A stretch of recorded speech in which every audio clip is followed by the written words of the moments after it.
Right.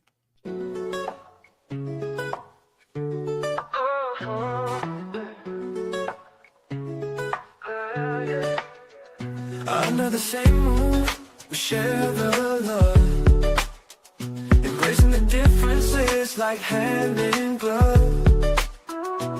Spreading peace and joy, it's a beautiful sight. Together we shine in each other's light. And now do we stand in love's pure might. Watching the world share in love and light. Hearts beating as one in our peaceful flight. Colors of harmony painting the night. Now here we stand in love's pure might.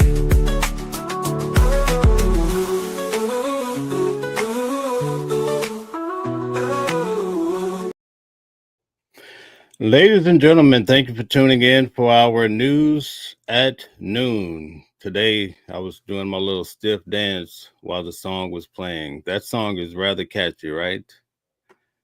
I enjoy making these songs. So today we have an exciting show for you. As you know, Watching the World, we bring you some of the best material on the planet. And we say, damn it, right? We're bringing the best news. Today, I have a treat in store for you. She's one of the best to ever do it when it comes to body language expert. Can you imagine that, folks? I bring you a body language expert. She is marvelous at what she does. She's not new to this channel. She's been here before. And today, she's going to break down a little bit of Donald Trump, a little bit of Epstein, a little bit of Diddy. So, and at her choice, we're going to go into Pamela Anderson's new relationship. We're going to look at some video footage and have her tell us, what does this body language mean? Maybe she could say why I sit so stiff, right? Maybe I'll ask her that, right? But anyway, we look forward to bringing on Blanca Cobb. With no further ado, Blanca, talk to us nice. Beautiful. Hola, everybody. Welcome. I'm so happy to be back. Yeah, welcome. We Thank love you around here. Thank you. It's great to be loved. Yes, indeed. Awesome. It's awesome. We have quite a few people in the audience already. As we noted, we have Bordeaux. We have Deborah. Deborah's here as well. Oh, Reverend Greenbacks is back. He's been a regular here lately. Anthony Case and Eric. Eric, you get to know these marvelous people that are here on a regular basis. So you had mentioned something to me. Oh, we have JDP here too. She's here bright and early. What do you think about all these people showing up before me even? Isn't that amazing? I think it speaks highly of you, Mel. People know that you're going to bring them the latest, the greatest. You're going to break it down for them, and they're excited. That's why they're here early. They want to know what you're going to unveil today.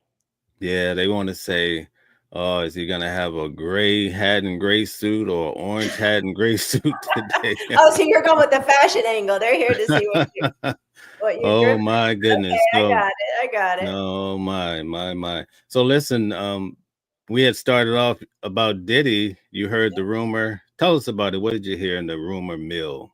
What I heard in the rumor mill is that eventually Diddy wants to counsel abusers. And that was a shocker for me. And I'm going to tell you why. Not because he's incapable of it. I think we can all be redeemed. I truly believe that.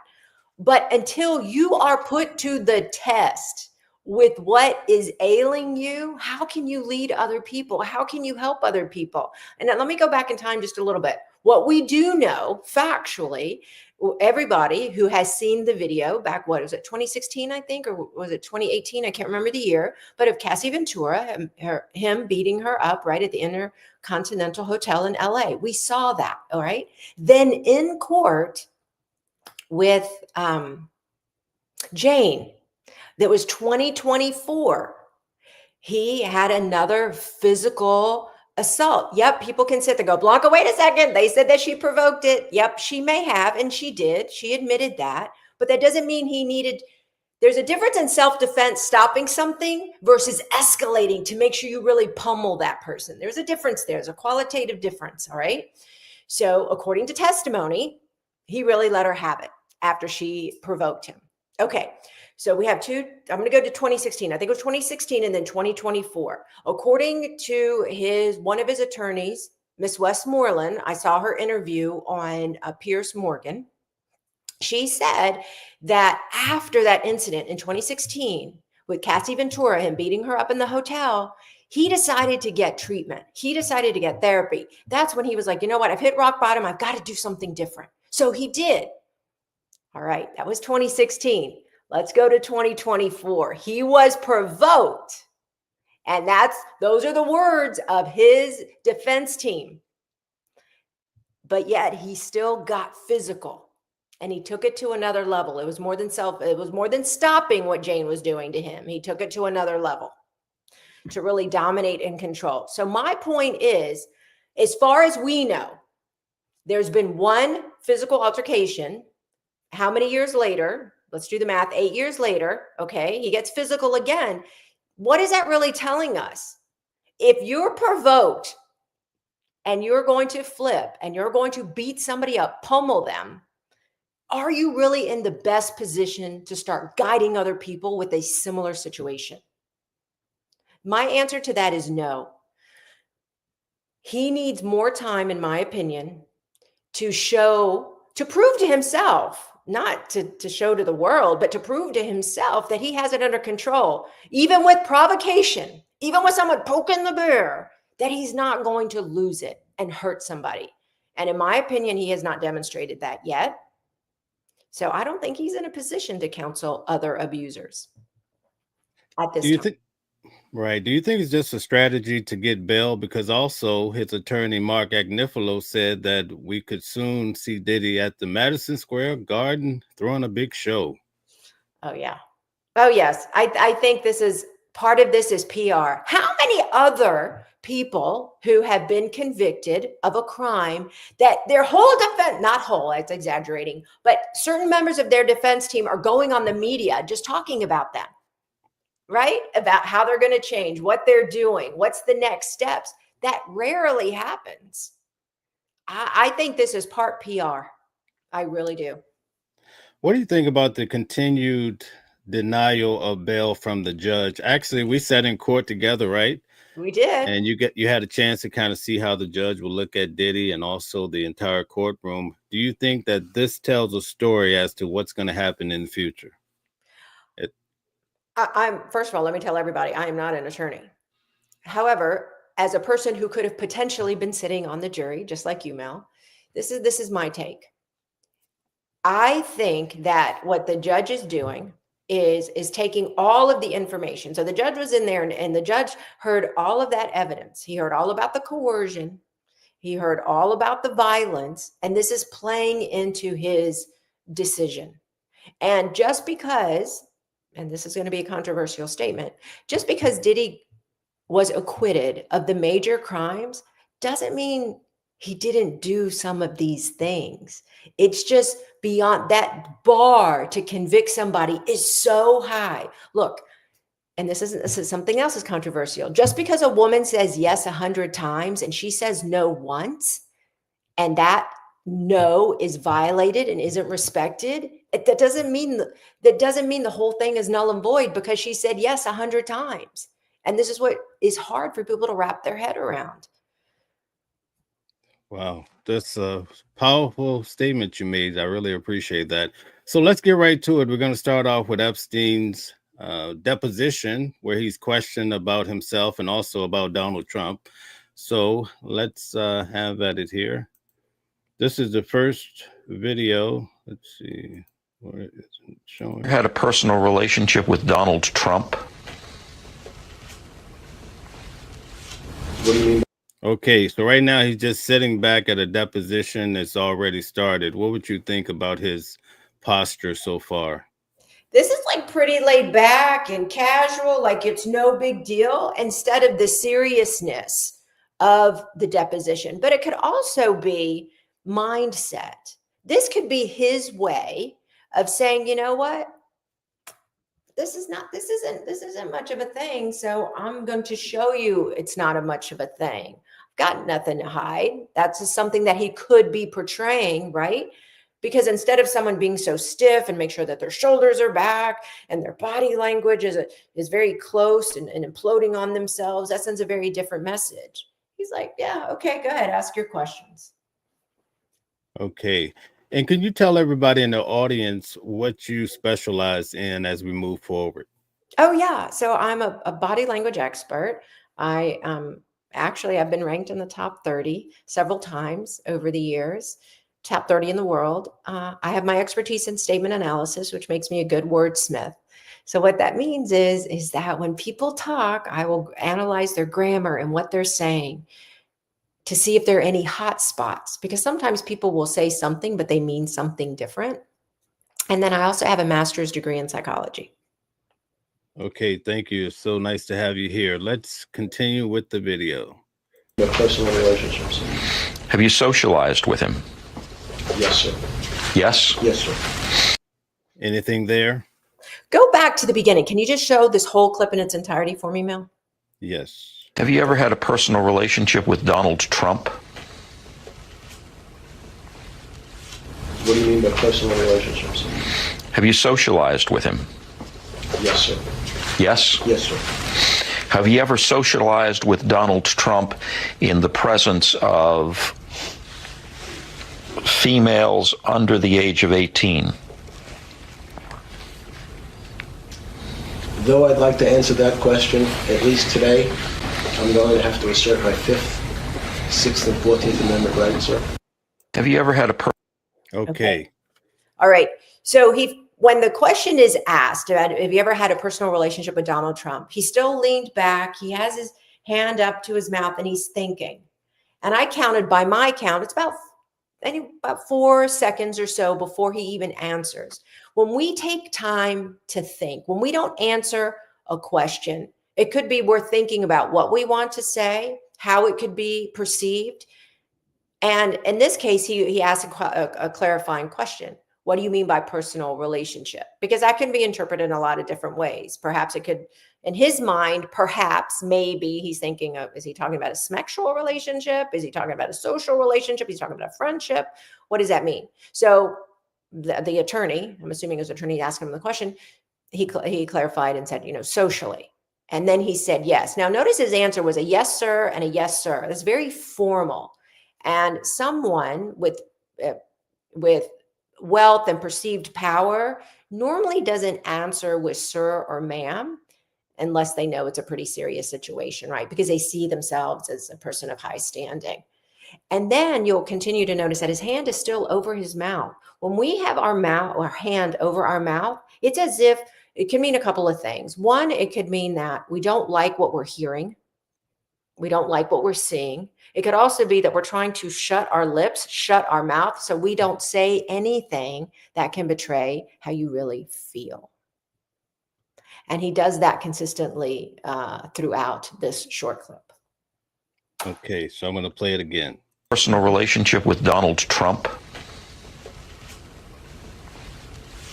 What do you mean by personal relationships? Have you socialized with him? Yes, sir. Yes? Yes, sir. Have you ever socialized with Donald Trump in the presence of females under the age of 18?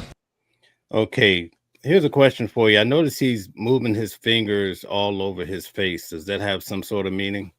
Yeah, it can. A lot of times when we're anxious, when we're nervous, when we're tense, we have this built up energy that we're feeling, this anxiety, this tension. Our body finds a way to release it. So when one part of your body touches another part of your body, I mean, you could rub your ear, you could rub your face, you could rub your eye, play with your hair.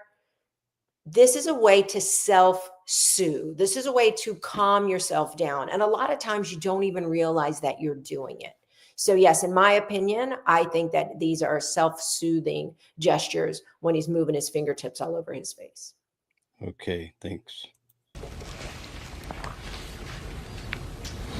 I'm going to go back a little bit. Females under the age of 18. With Donald Trump in the presence of females under the age of 18. Though I'd like to answer that question, at least today, I'm going to have to assert my 5th, 6th, and 14th Amendment rights, sir. Have you ever had a... Before he started to answer, I noticed he started shaking his head first. Is that common? It can be, because he has a lot of thoughts running in his head. If he's invoking his right not to speak, to protect himself, right? Then who knows what he's really thinking. So body language gives us a sense of what someone's feeling in the moment, but we cannot become mind readers as to what they're actually thinking. So based on context, meaning this is a deposition, based on the questions that were asked, we might be able to get a sense or a flavor of what might be going on in his mind, but we don't know for sure. So he could be thinking about himself personally.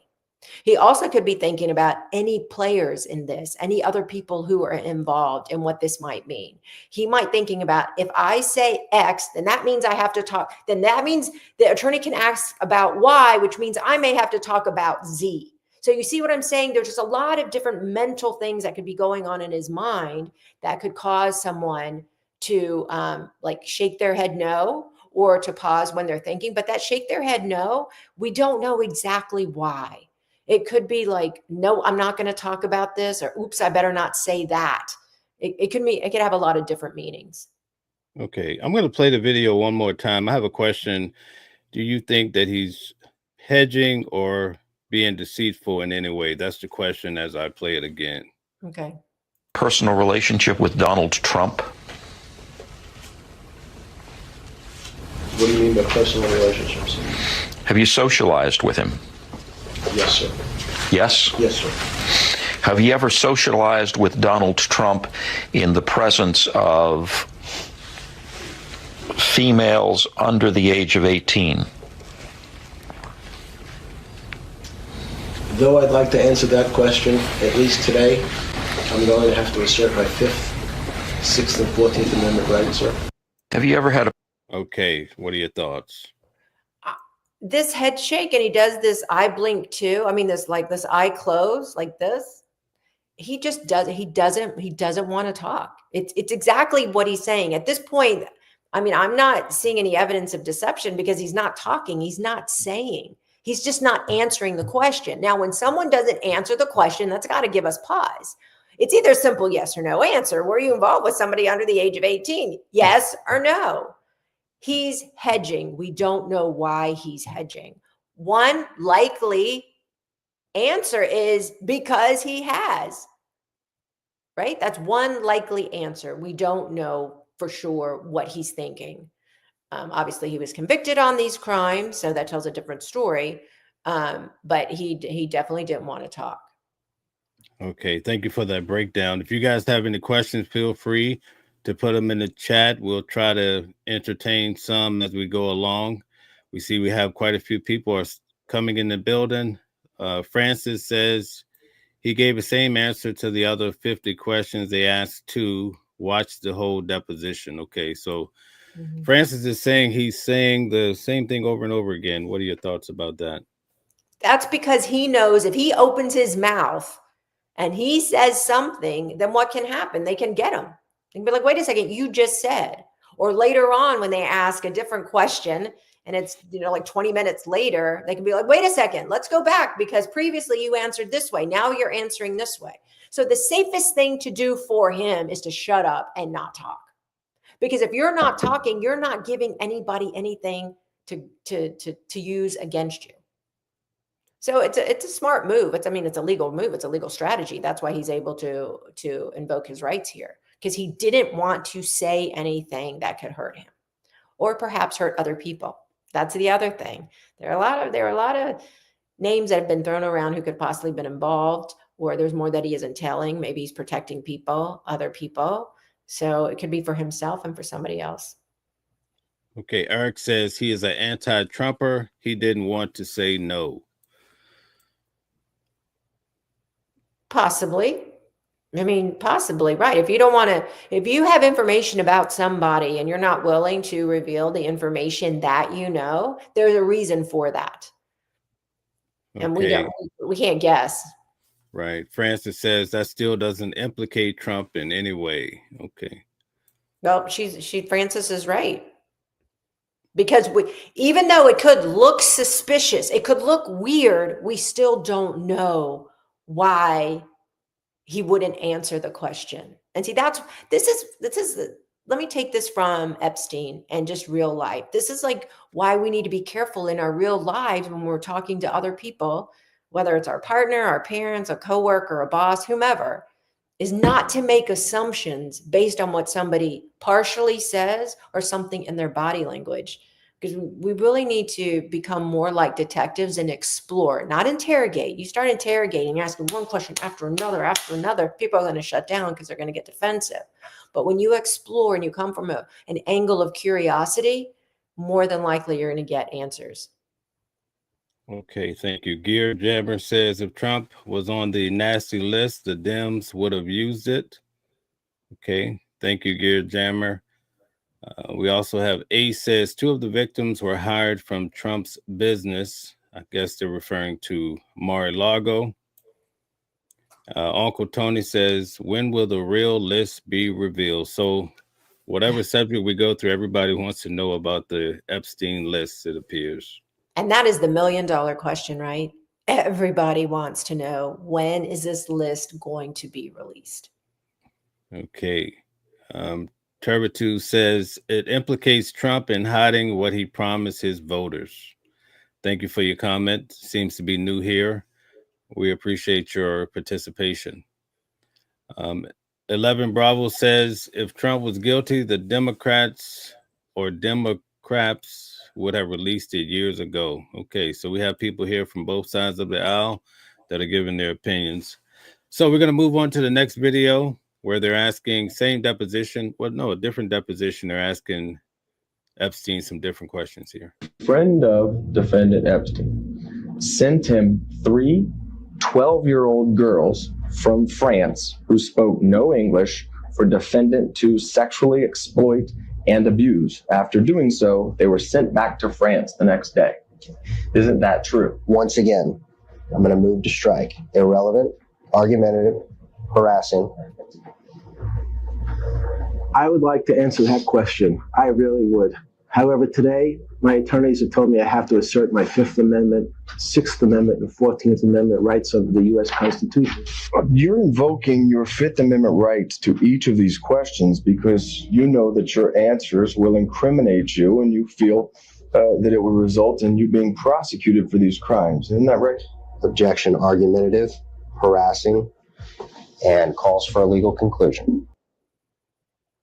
Okay, so you had a chance to take a look at it. We're going to go back through it. How far do you want me to play? Half of it, a quarter? I think like the first half, because he starts to smile right before he's like, I really want to answer this. You know, he gives a smile like, I really want to answer this, but I'm not.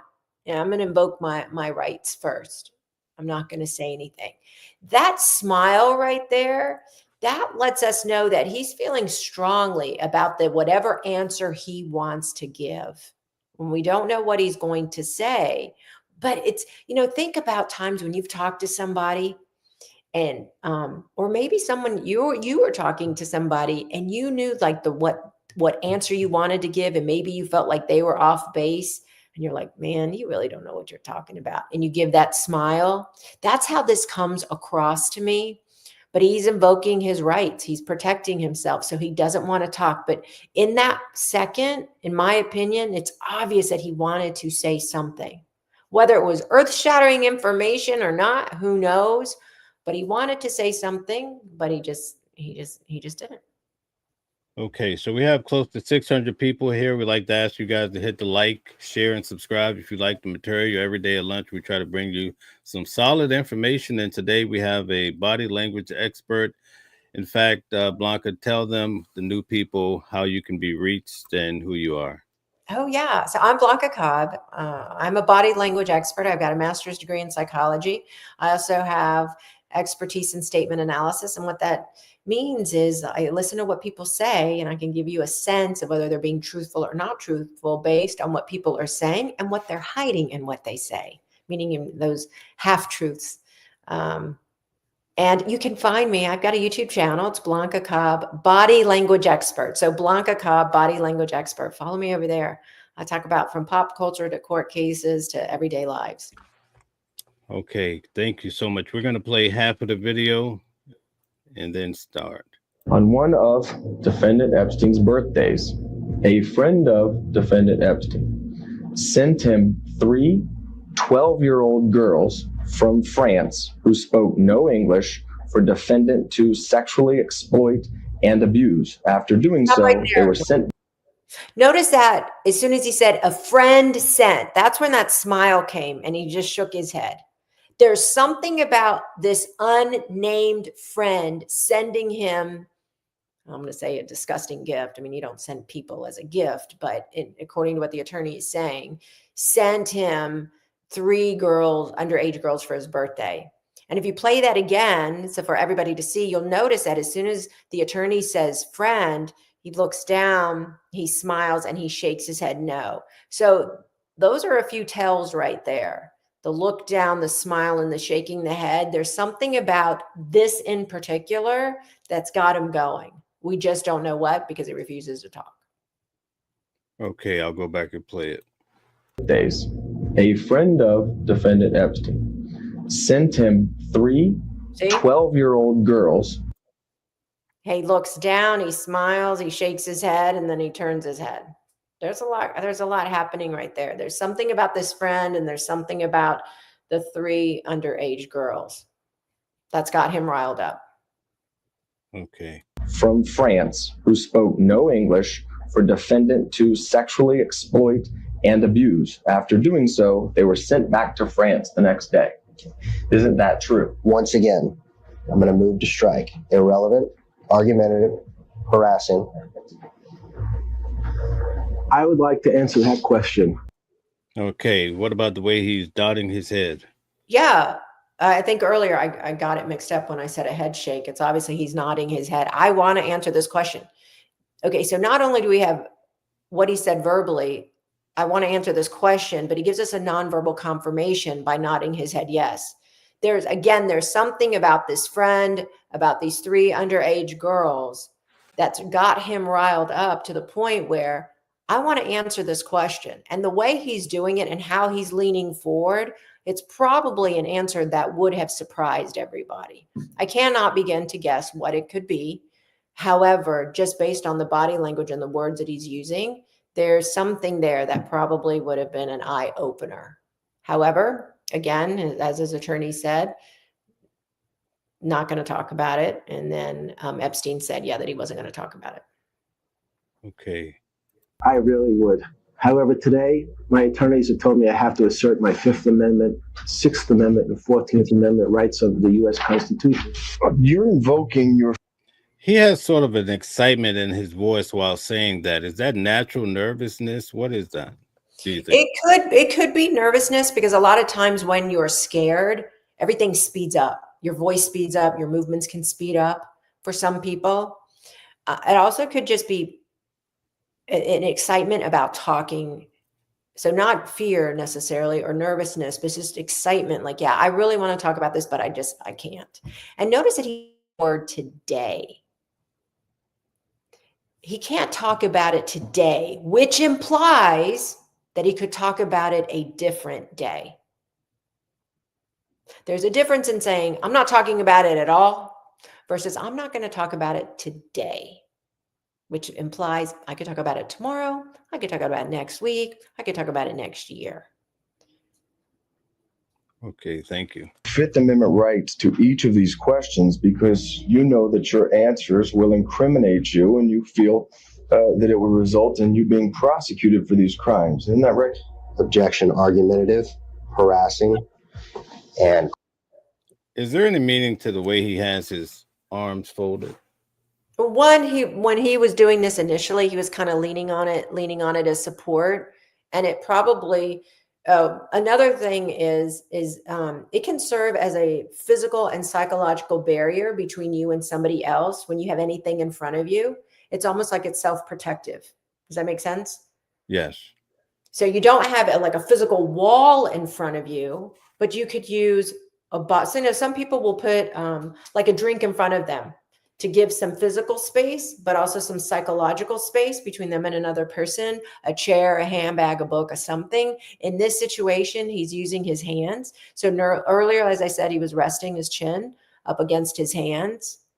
And then now he's still keeping this in front of him, even though his head is lifted off of his hands. in my opinion, it's a way for psychological and a physical barrier between him and the attorney who's asking him the questions. Okay, thanks. Calls for a legal conclusion. Okay, so that covers that particular video. So the next one, and thank you, I'm really enjoying this so far, and I can tell the audience is enjoying it as well. So we're going to get into Sean Diddy Combs. Donald Trump had an interview, and he stated that he would possibly not pardon Sean Diddy Combs. I'm going to show a little snippet of what has Donald Trump upset about what Diddy said first, and then we're going to get to that video. So I'm just going to show you a little bit of this video just to give you some history on how Diddy was talking. And we don't have sound. White men like Trump need to be banished. That way of thinking is real dangerous. This man literally threatened the lives of us and our families about going to vote. Stand back and stand by. Stand back and stand by. Yeah. We're in a war. We're not taking this like it's a war. We're taking this like, oh, we're in a presidential election. No, we're in a war of love versus hate. The number one priority is to get Trump out of office. The tribe of people that have the responsibility and really should be scared to death of this man is white people. Okay, so does Diddy seem rather sincere, or you think he's just talking? No, I think he's sincere. I mean, you can see it in his face. There's a little anger too. So I know should be careful in how I describe Diddy, just because he has a history of violence. But I'm not talking about him being violent by any means. I'm just saying, like, he's impassioned, like he believes what he's saying. This upsets him. That's why you have the furrowing right here in the eyebrows. That's why you see them go straight. Like, his body language, his facial expressions are supporting the words that are coming out of his mouth. In this clip, what he's saying, he is not a Trump fan. And he's showing it. Not only is he saying it, but he's showing it. Okay, so this is one of the interviews Diddy had while Donald Trump was running for office a few years back. So now we're going to get to what Donald Trump has said as of last week in regards to Diddy. And I want to see if you feel Donald Trump is being sincere when he says he may not pardon him, just to get your loose thoughts on the matter. Half innocent. Yes. I don't know what they do. He's still in jail or something, but he was celebrating.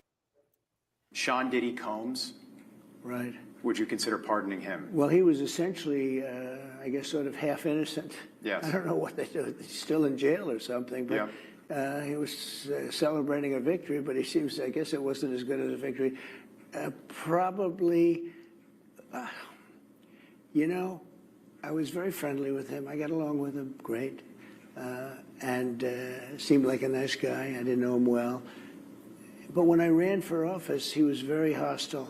He said some not so nice things about you, sir. And it's hard, you know, like you, we're human beings. Right.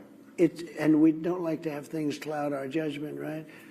But when you knew someone and you were fine, and then you run for office and he made some terrible statements. So I don't know, it's more difficult. It makes it more, I'm being honest, it makes it more difficult to do. But more likely a no for Combs, I would say so. Okay. Yeah. And what about George Santos?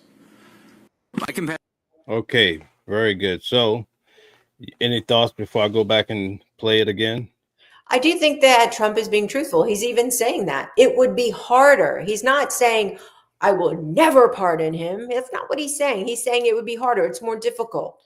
We were friendly at one time, but when I ran for office, I don't know where that friendliness went, because he was pretty hostile toward me, which makes it more difficult. Probably a no. I think that he is being very truthful. He's also giving him a way out if at some point he decides to change his mind. That's why he's using the words probably. That's why he's saying it makes it a little more difficult. However, I believe what President Trump is saying in this video. At this point, he has no plans of pardoning him, but he's leaving the door open for the possibility that he might one day, although I don't think it's likely. Okay, thank you. Gear Jammer says Dems can't have a conversation without lying. Okay. Jamie Tom says, how long did he in prison for? He gets sentenced on October the 3rd. I have a lot of new names. Rosalind Johnson says, this man does not need a pardon. Combs is a monster and very evil. Any comments on anything I've said so far? Blanca? Oh, I would agree with Diddy being a monster. He has very monstrous behavior. That is just not, it's not acceptable or appropriate behavior, period. And just as we were talking about earlier, just because somebody provokes you doesn't mean you have to act on it. Because if we all acted on every single provocation, we would have, or think about our society, it would be mayhem. We would all be heathens. People would be hauling off on people all the time. There'd be so much violence. Why? They provoked me. They cut me off, flipped me off, cheated on me, took my money, yelled at my kid, stormed out of the house, didn't pick up their socks. I mean, think about the level of craziness and mayhem we would have in the world if every single time someone provoked us, we used it as an excuse to behave badly. Come on. Tara Evans says, Trump needs mental health care now. Gear Jammer says, P. Doo-doo ain't never getting out. Okay, so we have a lot of different expressions here. Mashona says the opinions expressed in the chat are that of the person expressing them and do not reflect the thoughts of the host. Okay, the chats are moving so fast, it's hard to keep up, but thank you for all the comments. So let's go through the video now. Just tell me when you would like to have me stop. Sean Diddy Combs. Right. Would you consider pardoning him? Well, he was essentially, I guess, sort of half innocent. Yes. I don't know what they do. He's still in jail or something. But, yeah. We can stop right there, Mel. What President, in my opinion, what President Trump is saying is like, look, he's not completely innocent. He was found guilty of a couple of charges. That's what he's saying. Because I do believe that President Trump knows that the verdict has been very controversial. There are people who completely support Diddy, and there are people who completely don't support Diddy. But this is his way of also prefacing what he's going to say later, that it's unlikely that he's going to give Diddy a pardon. Because what he's saying is, look, he's not completely innocent. He's partially innocent. He's still in jail. Okay, great. Celebrating a victory, but he seems, I guess it wasn't as good as a victory. Probably, I was very friendly with him. I got along with him great. He seemed to have some sort of inner stir about this whole thing at this point. Am I right? Yeah, you're completely right. That was a great observation there. Yeah, he was like, he thought that they were good because they had been friendly in the past. And I think it surprised him when he was running for president, when Trump was running for president, that Diddy was like, okay, he doesn't support him, that he became hostile towards President Trump. And we saw that with Diddy's interview with Charlemagne the God, that he's saying some pretty heated and negative things about the president. Okay. And seemed like a nice guy. I didn't know him well. But when I ran for office, he was very hostile. He said some not so nice things about you, sir. And yes. It's hard, like you, we're human beings. Right. And we don't like to have things cloud our judgment, right? In this particular case, I noticed the president is saying a lot of ahs and probably and Is he caught in his feelings, you think? He's processing as he's talking. And sometimes when you're processing your emotion and as you're talking it through, you can have some fillers, you can have some ums, because you're still trying to separate the emotion from what you want to say. I do think that it disappointed President Trump that him and Diddy were friendly. Now, notice I'm saying the word friendly and not friends, but they were friendly.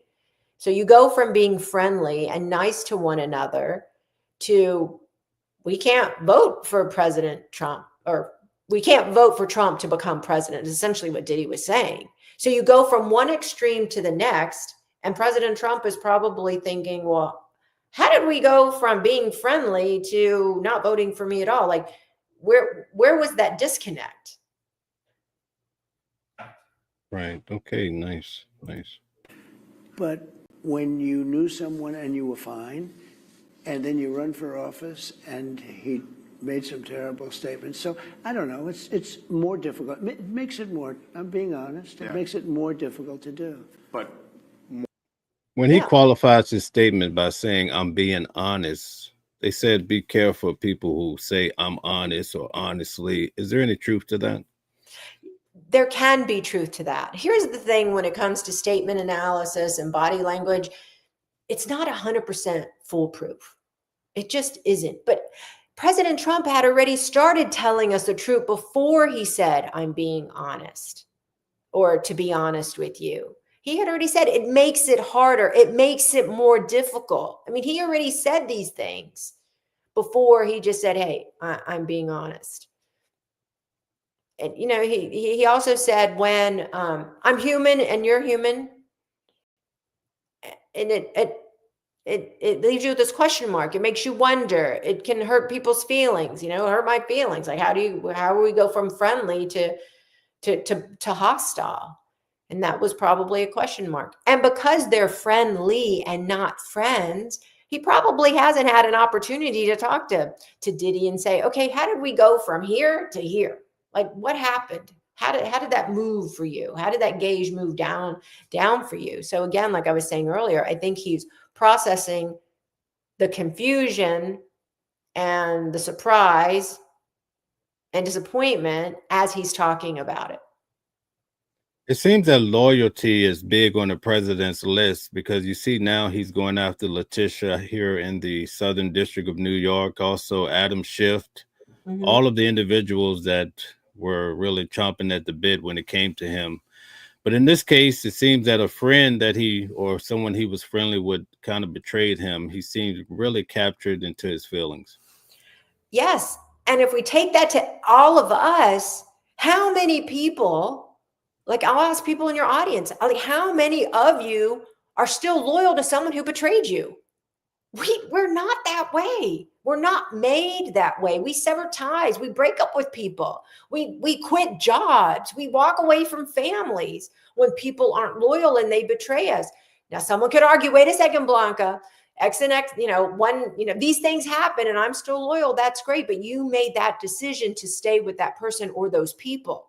But you still felt some kind of way when someone betrays you, when somebody hurts you. And then you can make the decision whether the relationship or the friendship is worth saving. So it's a very common way to feel when someone has betrayed us, or you think someone is nice. It's like you think someone's nice to you, but then come to find out they're talking about you behind your back. And you're like, wait a second, I've talked to this person like 5 times in my life. We've never had a cross word. What's happening? It's the same kind of thing. But this is just on a different platform because we're talking about the president and we're talking about politics. Okay, Sharice Brewster says true facts. She's right there with you. Michelle says loyalty is very important to me. So you have another confirmation there. Jeffrey says Trump loves us. And Tracy Roberts says not anymore. In that to save myself, because victimization is only one time remaining. That role restricts life. Okay, a lot of people are definitely agreeing with you. Yeah, it's a common human situation and emotion. We think about, like, okay, let me give you a perfect example of someone you don't divorce and you don't break up with and you never and you still talk to for the most part. Think about the times that your own kids, if you have children, that they lie to you, they don't tell you the truth. That might hurt you, might frustrate you, you might get angry, you might say, hey, look, this is uncool. I'm mom, I'm dad. We have to be honest to have a healthy relationship, right? Or however you put it, or however you talk to your kids. But the thing is, but you make a decision that you're still going to stay with your kid. It's not like you're, okay, you can't be my kid anymore because you betrayed me or you hurt my feelings, right? That doesn't happen. But people have to make that decision for themselves when it comes to loyalty, because without loyalty, how do you have trust? Think about that. Right. Bordeaux says the phrase "to be honest" is popular today. In the past, I would say it was a sign that someone isn't honest, but now it's a different. Okay, thank you very much for that input as well. Let's get back to the video. More likely a no for Combs, I would say so. Okay. Yeah. And what about George Santos? Any remarks on his last answer about the pardon? He said, I would say so. He's still not giving it 100% that I'm definitely not going to pardon him. But I don't want people to walk away from this saying, oh, so Blanca's saying that he is going to pardon him. No, I'm not saying that. What I'm saying is based on what Trump is saying, it's going to be very difficult to pardon Diddy. Okay, very good. So that covers the remarks regarding Diddy and Donald Trump. But now we're going to get to a different subject with Pamela Anderson. Give us a little history on what's happening here while I bring the video up. Yeah, so we're going to go from something super serious to something that is just fun and about second chances and the second half of life, right? And people who make, and we talked about redemption earlier with Diddy, that I do believe that people can redeem themselves. Okay, so we have Liam Neeson, who I believe is in his 70s. And unfortunately, he had his wife died, I don't know how many years ago, probably 20 something years ago, in a ski accident, a snow skiing accident. And now Pamela Anderson, she's had a tumultuous love life that we have seen out in the media, from a Smex tape with a previous husband that was leaked. I think it was Tommy Lee Jones. And, you know, she's had a hard go of it. So here they are, they do a movie together. They haven't met before in real life. And they realize, like, wow, not only are you fun to work with, but we have some commonalities. I'm enjoying your company. I'm enjoying your friendship. I'm enjoying getting to know you. They are love interest in the movie. I haven't seen the movie, but my understanding is that they're love interest in this movie. And then they take that chemistry off screen, and now they're doing a lot of PR for the movie. So they're talking about the movie. People are noticing, everyday people are noticing, like, hey, what's going on with you two? You two seem to like really enjoy each other's company. And is there something going on like off screen that you had on screen? And I think part of it is that they're still exploring it. And the great thing is like Liam Neeson's, his, I guess it's former sister-in-law, since his wife has passed, but she's given her stamp of approval. I do believe that both Pam and Liam have children. Each of them have 2 sons. I believe all of their boys had said, hey, go, you know what, go for this, have fun, do this, see where it goes. And I do think that they're exploring it. It's so new. They're getting a lot of media attention. The thing with the media attention, though, is that even though they're talking about it, it still allows them to be playful.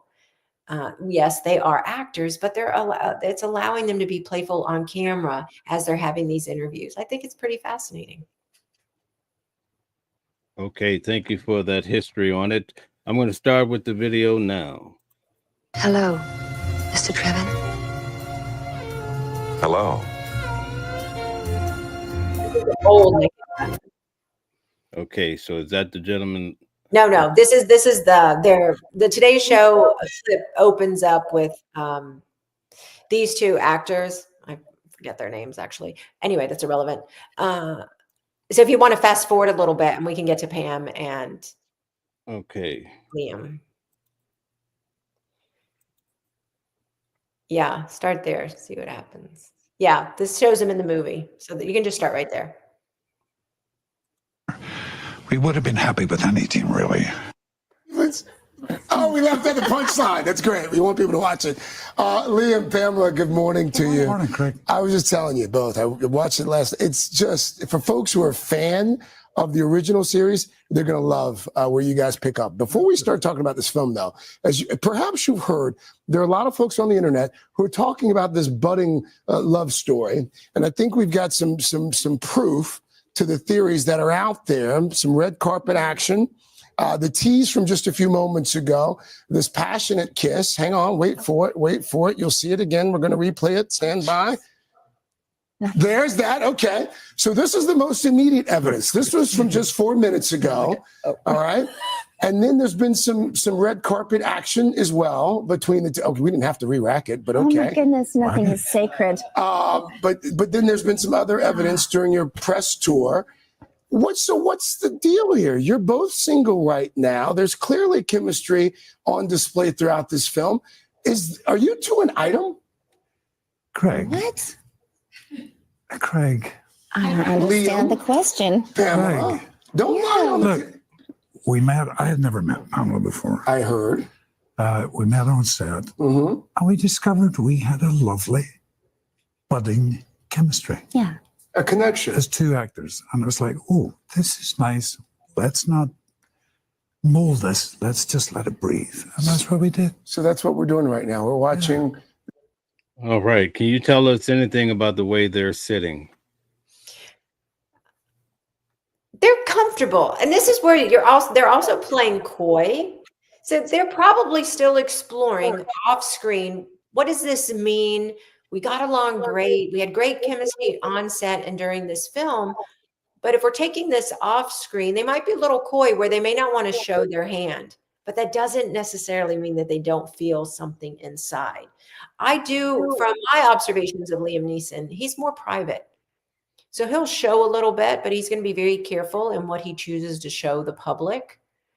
Pamela Anderson, in my observations of looking at different clips of these two, like she'll lean a little more towards him when she's talking or as she's talking about him. Instead of looking at the interviewer, she'll actually take her gaze and she will look at Liam. And you do this because, one, you want to share. If you're talking about somebody, you want for them to hear directly from you what you're saying, but it's also a way to gauge his response to what she's saying, which would give her some good nonverbal feedback as to whether he feels the same way or whether he doesn't.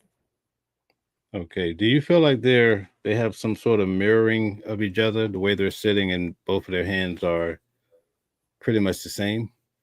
Yes, I do. And that happens when people are in sync and it's unconscious. They don't realize they're doing. There's a difference in their legs right now, right? Because he's sitting more like a guy would, and most men will have their legs separate, right? Not really closed. And then she has one leg draped over the other. However, if you look at how I have to expand this to look at this better. But if you look at how her legs are crossed, you'll notice that her outside leg is crossed over her inside leg. So what that means is that she's allowing herself to be in the same like physical space as Liam Neeson, which is a good sign. Because earlier when I was talking about having a physical block, we were talking about Epstein, and we were talking about his hands in front of his face, and I said like that movement right here turns into a physical and psychological block between him and the interviewer. She's doing the opposite here. There's no blocking, because her left leg, if she felt uncomfortable with Liam, she might have that left leg crossing over the right. And that would serve as a physical and a psychological block, but she's not doing that. And both of their hands in their laps, it just goes to show it just confirms what Liam is saying, that they have this budding chemistry that he noticed on set. And now it's spilling over offset. All right. Bordeaux says it's positive body language. Do you agree? Yeah. So far it is. Yeah. Okay. I'm going to start playing. Let me know when you want me to stop. The beginning of the breathing of a budding relationship. Okay. Yeah. I'm just saying, America's here for it. We're here for whatever this turns into. Stop right there.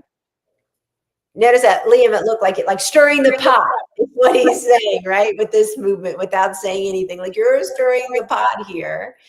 However, notice that even though he did that, he's not denying it. Okay. Good observation. What about the way she looked at him? I don't know if you noticed the way she gave him a catty look, I guess you could call it. Can you? Oh, okay. Let me go back a little bit. Okay. Relationship. Okay. Yeah. I just missed it. Mold this. Let's just let it breathe. And that's what we did. So that's what we're doing right now. We're watching the beginning of the breathing of a budding Right there. relationship. That look. Yeah. You do that because sometimes if you think about it, when you're close to somebody or someone's talking about you, you look at the other person just to get some nonverbal or verbal confirmation. Like, can you believe that what they're saying? Do you agree with it? Don't you agree with it? Or it's a way because you're talking, because he's talking about both of them. She's looking up at him just for some type of confirmation. Okay, great. Let me know when you want to stop. Okay. Yeah. But I'm just saying, America's here for it. We're here for whatever this turn. What about the way she covered her mouth? Let me go back a little bit. I think that she's a little bit uncomfortable. But I'm just saying, America. Oh my goodness, this is turning into a bigger deal, or oh my goodness, people are realizing how we're really feeling about each other, or oh my goodness, I'm not sure if I want everybody to know what's happening. That's what this is implying. Okay, good deal. America's here for it. We're here for whatever this turns into. Notice that she pushed her hair behind her ear. Because beyond the obvious chemistry that you two have on camera, you pick up the role of Frank Drebin's son like that. Was there any hesitation into stepping into a role like this? Maybe 5 seconds worth, you know. My foray into comedy was always 2 or 3 little bits in the Stephen Colbert show. It was 2 minutes long, you know. Yeah. This was, you know, an hour and a half movie. I thought, can I? But anyway, it was a good script. Yeah. It only got better as we worked on it. Seth MacFarlane, the producer on this thing, he said that you were, quote, the only actor alive in the 21st century who could do what the late Leslie Nielsen did. So he got the check, man.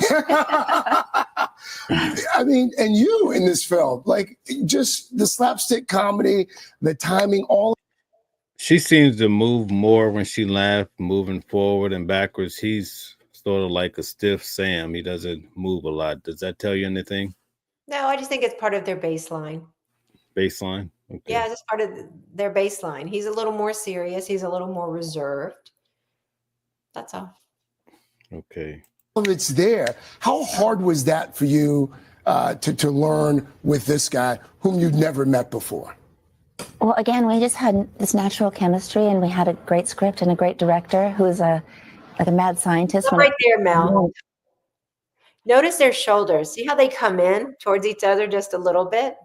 Yes. Hers is more pronounced, leaning in towards Liam than his is to hers. So it totally fits what I'm talking about, that he's a little more reserved and a little more cautious, and she just leans in more. You move towards things you like. It's natural. Whether it's a person, whether it's something we like, right? We just naturally move. We want to get closer to it. So it makes complete sense. Awesome. Guys, we have close to 600 people here. We'd like to ask you to hit the like button, share, and subscribe if you really like the material. We're bringing you top-notch people. We have Blanca Cobb, who is a body language expert, coming on to share a little love with all of us and show us and break down facial expressions and all sorts of great things. Blanca, can you tell everyone how they can follow you on YouTube? Yeah, and I'll put it in the comments. It's Blanca Cobb, body language expert. That's how you can find me. Okay, can we have Bordeaux or Eric, Mashona, one of our moderators, could you please put it in the chat for her? We want everybody to go over and show her some love and subscribe to her channel. She's an amazing person, but we still want to have her back, right? We want to have a consistent flow always. Yeah, definitely. All right, let's get back to it. And just jumped in. And we're both silly. Yeah. We discovered a silly bone in each other. You know? Well, it's obvious. It comes through on the screen. And I didn't realize that you were actually slated to star in, I guess it would have been Naked Gun 33 and a half. It was about 30 years ago. Now, if you notice, their hands are spot on. Even when they moved it, their hands are in sync. Yeah, that's fantastic. Hold on one second, Mel. There's one thing that he said, and Liam, silly. Think about that. A lot of times people don't like to be silly or show their quirkiness or their weirdness around other people because they feel like they're going to be judged, right? We're very selective in who we show who we really are to. But he just said something key, which could be could be a big attraction for the two of them. They can be silly with each other and appreciate that silliness together without one judging the other person. We don't like to be judged by people, much less from our partner. So that's something important to know. Okay. Tatenda says that she crossed her legs away from him. Good observation. Any Oh, thoughts? did I get that wrong? Maybe I got that wrong. No, it happened. It happened since you gave your breakdown. Oh, So okay. I'm gonna go back a little bit and see if we can capture the thought of that. And that doesn't necessarily mean something's bad. You have to think we're not robots. So we move, we shift. Does that make sense? Yes, makes a lot of sense. Okay. Each other, you know? Well, it's obvious. It comes through on the screen. And I didn't realize that you were actually slated to star in, I guess it would have been Naked Gun 33 and a half. It's about 30. So at some point she did shift her legs to the opposite direction. That would cause an issue. To whoever pointed that out, thank you for pointing that out. If other body language showed that she was trying to move away from him, that would be an issue of concern. But if it's really just a weight shift because it can be uncomfortable just to sit in one position for so long, but other body language, that she's looking at him or her shoulder's still leaning towards him or she's smiling and seems to be very comfortable with them, then that's okay. Because again, we're not robots and we have to shake it up sometimes so our muscles don't get stiff or we can get comfortable again. It seemed as though when she shifted her legs, perhaps her shoulder went further into him. So yeah, that would be an indication, right? Exactly. Okay, good vibes, good vibes. We're learning a lot here about when ladies lean towards you, fellas. All right, so let's keep moving. I remember some talk of it. I don't know if there was ever a, if that's real. I could have dreamt it. But it seems like she used all her muscles in her face when she's disagreeing at that moment. Did you see that? No. What does that mean? Let's see. Some talk of it. I don't know if there was ever real, if that's real. I could have dreamt it. But I didn't go back further enough. Well, it's obvious. It comes through on the screen. And I didn't realize that you were actually slated to star in, I guess it would have been Naked Gun 33 and a half. It was about 30 years ago. I remember some talk of it. I don't know if there was ever. There. I do remember some talk of it. I don't know. Yeah, she's feeling some kind of way about that movie that she might have been in. That's all. Okay. So it's just an emotional moment, but not as in crying, but just like being reflective. And maybe that was a moment of confusion for her as to why it didn't pan out for her to be in that movie.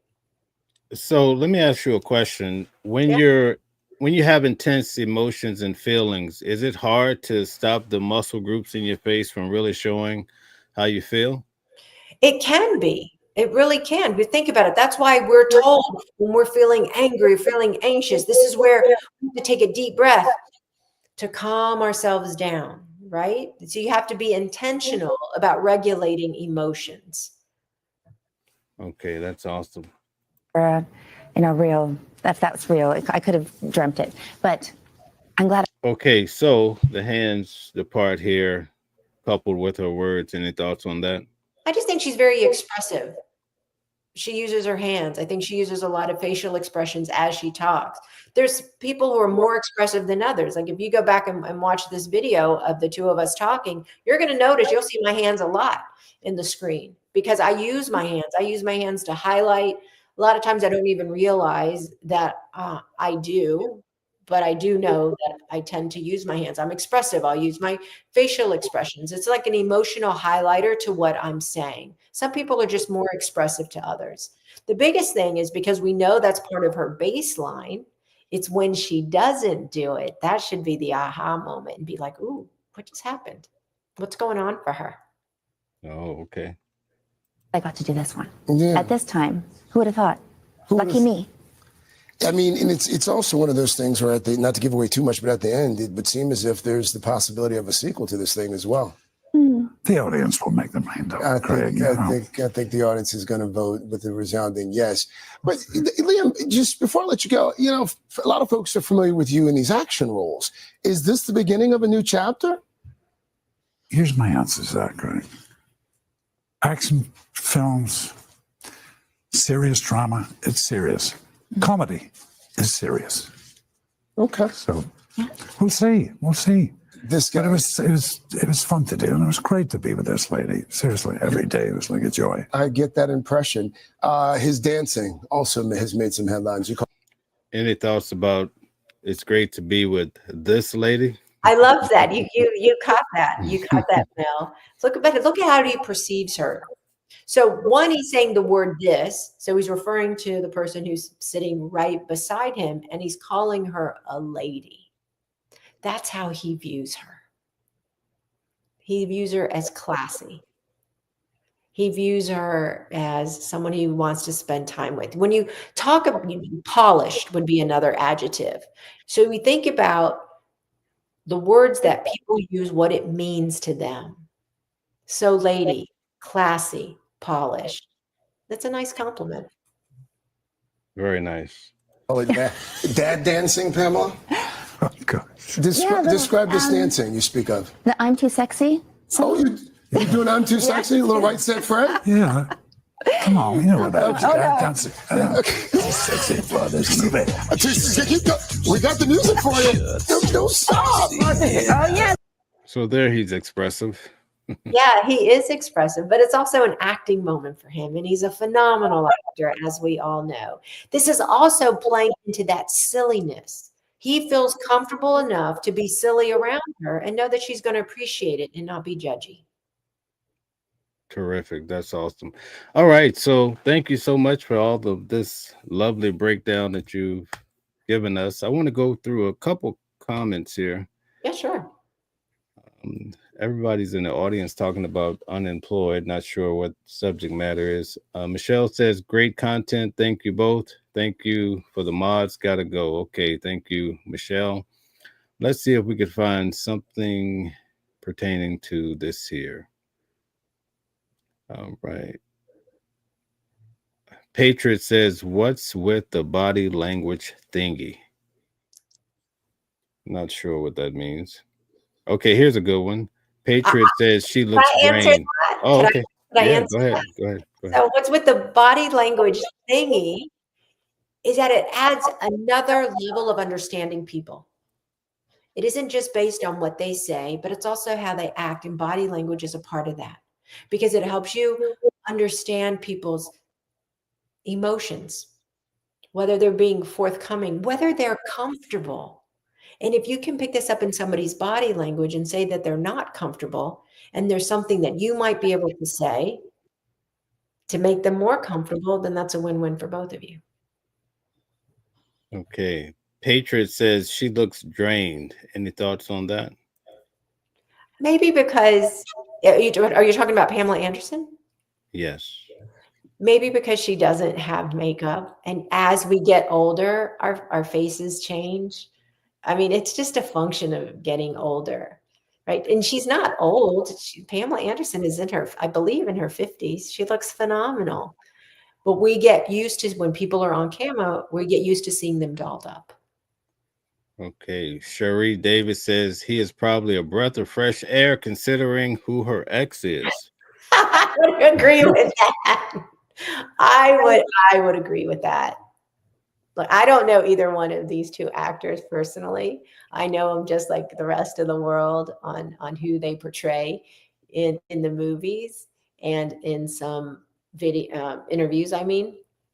And I think Liam Neeson is a class act. He comes across as a gentleman to me. I think he was crazy in love with his wife. I do, in the videos that I've seen of them and still pictures also. And I'm happy for both of them. It's awesome to be in the later stages of life, past 50, to find love again, if it turns into love. But great for them to be open to exploring it, to see where it goes. Okay. John Q. Public says, I just hope they both are happy. It's really none of our business, only theirs. I agree with that. I agree with that. Okay. Patriot says, yeah, he's an awesome actor. Talking about Liam. Do you agree? Oh, I do. I think he's a phenomenal actor. He's done so much. And then, like, given his age, like, he continues to be in these action movies that are just physically exhausting. They've got to be. And he still puts 100% in. It's great. It's great to see. It's great to see him. One final one. Sherry Davis says, when I turned 50, I stopped wearing makeup. I am 61 now, and it's been liberating. She was Good set for free. you. That's fantastic. You know, I always enjoy the comments. I get to hear what people are really thinking. We get the best comments on the planet, I feel like. You know, people are very expressive, and it's a beautiful thing. Thank you so much for coming on today. I really do appreciate having you. It was a pleasure. You have such great energy. I think everybody picks up on it, you know.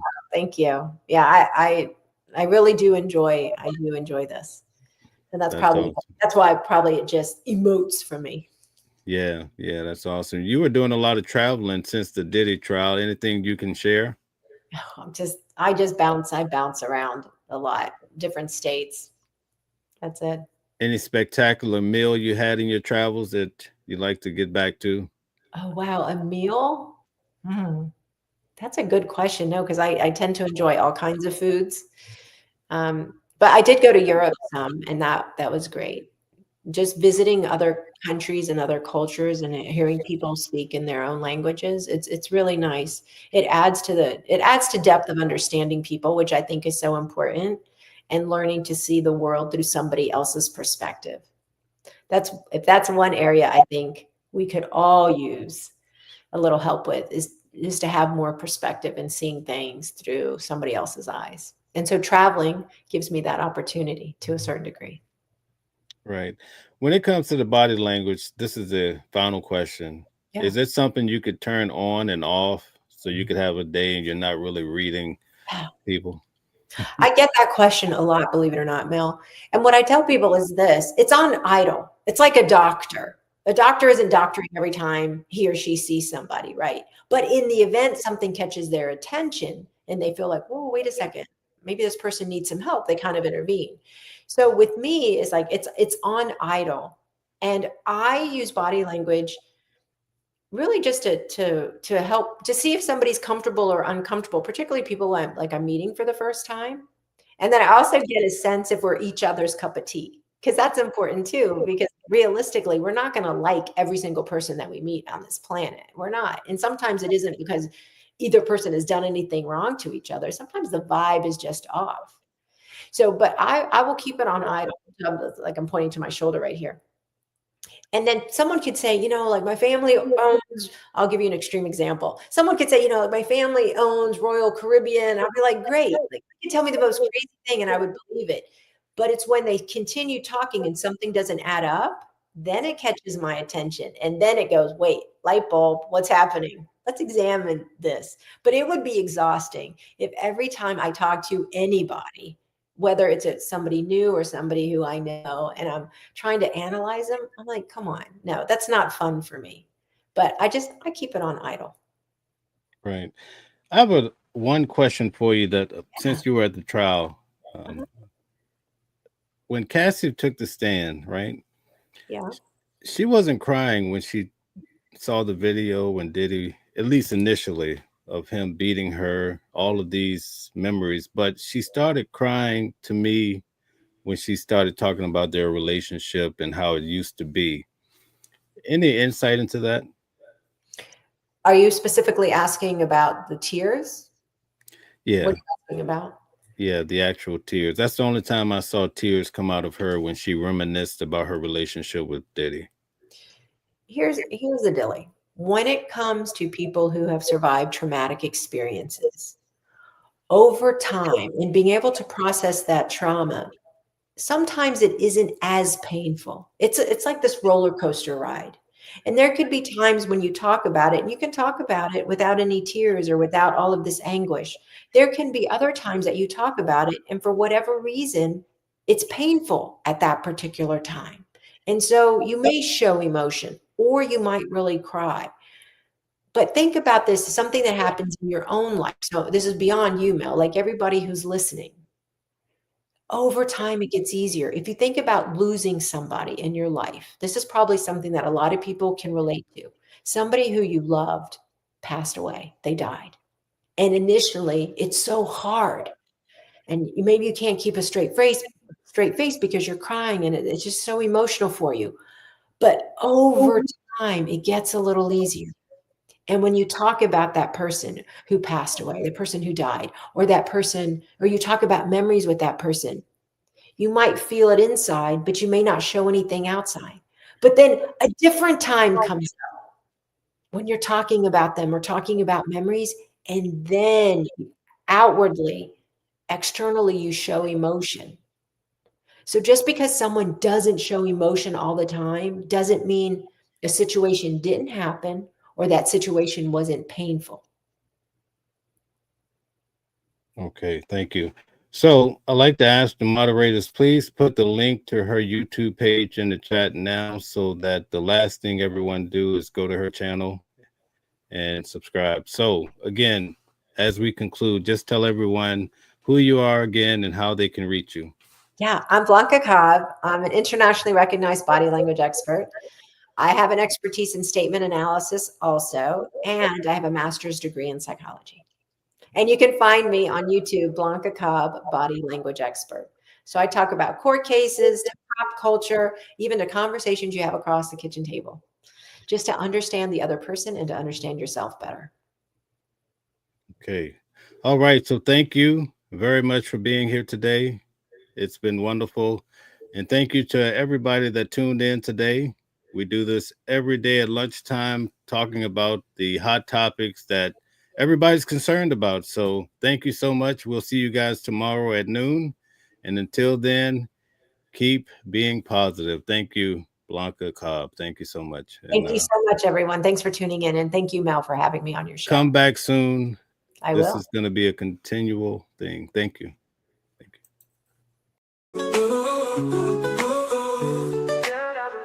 Different voices, but the same song.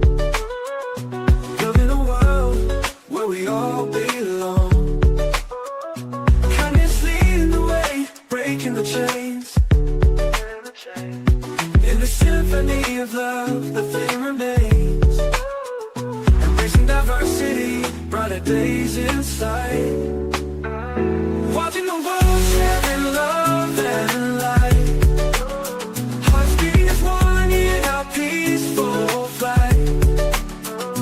Colors of harmony, painting the night. United we stand in love's pure might.